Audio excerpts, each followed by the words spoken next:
Esse é o canal Palavra de Médico, eu sou o Dr. José Rodrigues e a Palavra de Médico hoje é sobre hemorroida, um problema bastante comum e muito desconfortável. Eu vou falar dos sintomas, dos fatores predisponentes, dos vários tipos de tratamentos e no final vou dar dicas de como lidar com esse problema. Sangramento e dor são as manifestações mais frequentes das veias dilatadas da região anal, sendo que em alguns casos podem ocorrer saliências ou nódulos para fora do ânus, os chamados prolapsos hemorroidários. Certamente mais da metade da população adulta tem ou vai ter algum episódio de hemorroida, embora nem todo caso exija tratamento. Esse problema é pouco comum antes dos 20 anos, mas o risco aumenta após os 40.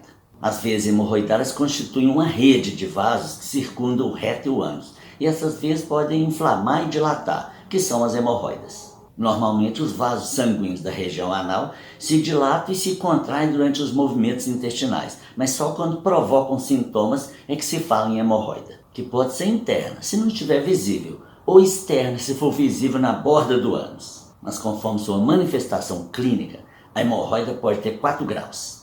Se o vaso dilatado se restringe à parte interna do reto, é o grau 1 e pode nem ser percebido. No grau 2, a hemorroida aparece fora do ânus, mas volta sozinha. E se ela só volta para dentro se for empurrada, aí é o grau 3. E o grau 4 é o mais sintomático, quando a protuberância hemorroidária fica permanentemente para fora, aumentando o desconforto. Uma pequena interrupção e aproveito para te lembrar do like, de compartilhar esse vídeo com seus contatos, de deixar seu comentário e de se inscrever no canal, se for seu caso. Vamos voltar ao tema. A postura ereta do ser humano já leva a um aumento natural da pressão sobre as veias da região anal, mas propensão genética e alguns fatores concorrentes e agravantes podem redundar em hemorroida. E os principais fatores de risco são tendência genética, esforço na hora de evacuar, constipação ou fezes ressecadas, episódios de diarreia, uso crônico de laxantes, obesidade, gravidez, especialmente no fim da gestação, e envelhecimento, com enfraquecimento dos tecidos locais. Alimentos apimentados e condimentados podem causar irritação e desconforto para algumas pessoas que têm hemorroida, mas não é possível dizer que esses itens causem o problema.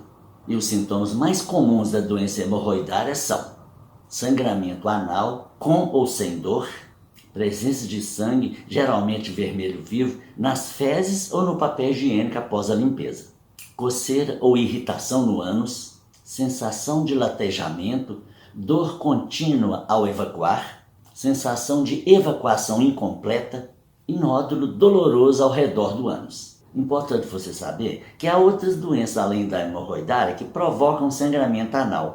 Por isso é muito importante procurar avaliação médica quando isso ocorrer, pois há doenças intestinais graves cuja primeira manifestação é sangramento, junto com as fezes ou não. As complicações mais comuns da hemorroida é sangramento, dor e trombose hemorroidária, que é a obstrução do vaso que normalmente produz uma dor aguda. Outra coisa importante, hemorroida não vira câncer e não há qualquer relação entre hemorroida e câncer de reto. Mas como eu disse, ambas as doenças produzem sangramento, por isso é importante procurar avaliação médica nesse caso. É relativamente recente a constatação de que as hemorroidas não são simplesmente veias dilatadas, como acontece nas varizes das pernas, por exemplo. Ocorre uma espécie de comunicação entre as artérias e veias locais, aumentando assim a sobrecarga venosa, que se dilata, e havendo outros fatores concorrentes, se instaura a doença hemorroidária, que geralmente pode ser diagnosticada no próprio consultório médico com um exame físico simples. Mas o profissional pode solicitar também um exame que chama anoscopia, que é rápido e indolor, e outros exames complementares conforme o caso. Na maioria dos casos, o tratamento de hemorroida é simples, com mudanças comportamentais, de estilo de vida e uso de pomadas ou outros produtos tópicos.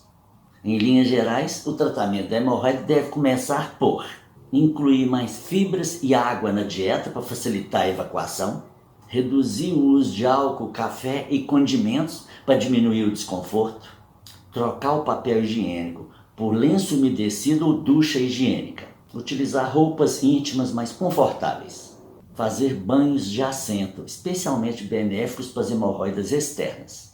Medicamentos, pomadas ou supositórios podem ser indicados para diminuir a dor ou a inflamação local. Mas em casos avançados, podem ser necessárias outras abordagens.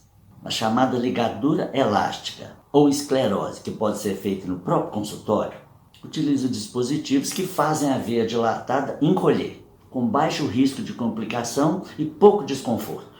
A hemorroidectomia clássica é a retirada cirúrgica sob anestesia dos chamados mamilos hemorroidários e tem um período pós-operatório mais longo. Mas nem a ligadura elástica nem a cirurgia clássica são garantias de ausência de hemorroida para sempre. E em alguns casos o problema pode retornar, especialmente se não forem equacionados os fatores predisponentes.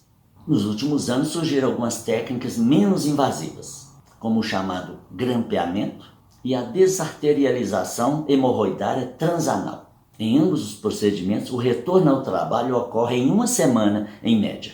Mas a descoberta da comunicação entre artérias e veias como causa básica da hemorroida possibilitou a descoberta de um novo tratamento cirúrgico, minimamente invasivo e já está sendo utilizado no Brasil.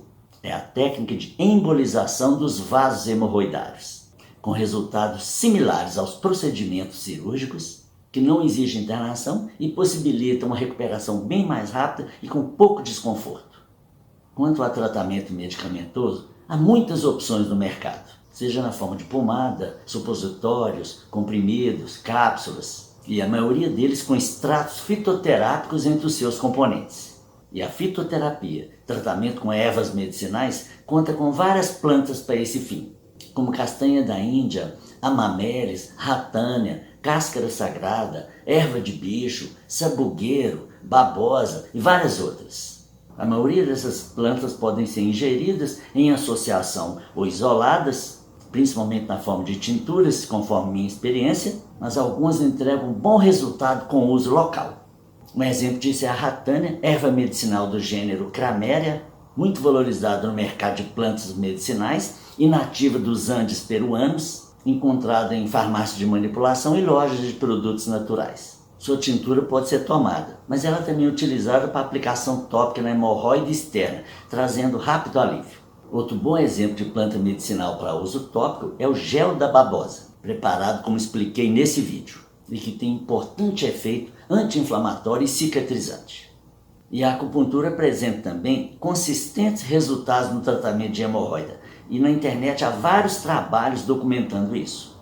Esse protocolo, por exemplo, cujo link está na descrição do vídeo, mostra o tratamento de algumas pessoas com hemorroidas em níveis diferentes, usando 5 pontos de acupuntura em uma única sessão de 30 minutos, com reavaliação 24 horas após, e em sua conclusão ele diz: o resultado da aplicação nos pontos em questão mostrou que o caso agudo com sangramento melhorou 100%. E termina dizendo que a acupuntura pode ser eficiente no tratamento de pessoas com hemorroidas.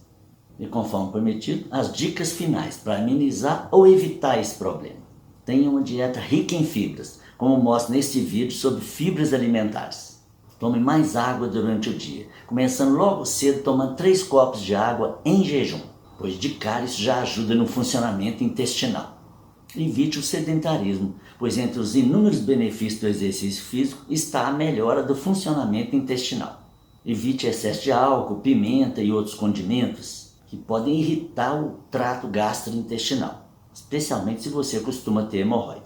Ao invés de papel higiênico, que nem sempre remove totalmente os detritos fecais e cujo atrito irrita o tecido anal, contribuindo para a piora da hemorroida, faça a higiene com água e use o papel higiênico apenas para secar, ou então utilize lenço umedecido. E para concluir, um lembrete importante: a região anorretal apresenta outros problemas que eventualmente podem ser confundidos com hemorroidas, como verrugas, abscessos, fístulas e até mesmo câncer coloretal. É importante procurar orientação médica em caso de alterações nessa região ou sangramento, inclusive para ter certeza que se trata mesmo de hemorroida. Obrigado por ter assistido até aqui. Não esquece de deixar o like, deixar seu comentário que eu sempre leio, de compartilhar o link desse vídeo que vai ser útil para muita gente, e de se inscrever no canal se for o seu caso. Esse era o tema de hoje. Muito obrigado. Vejo você no próximo vídeo.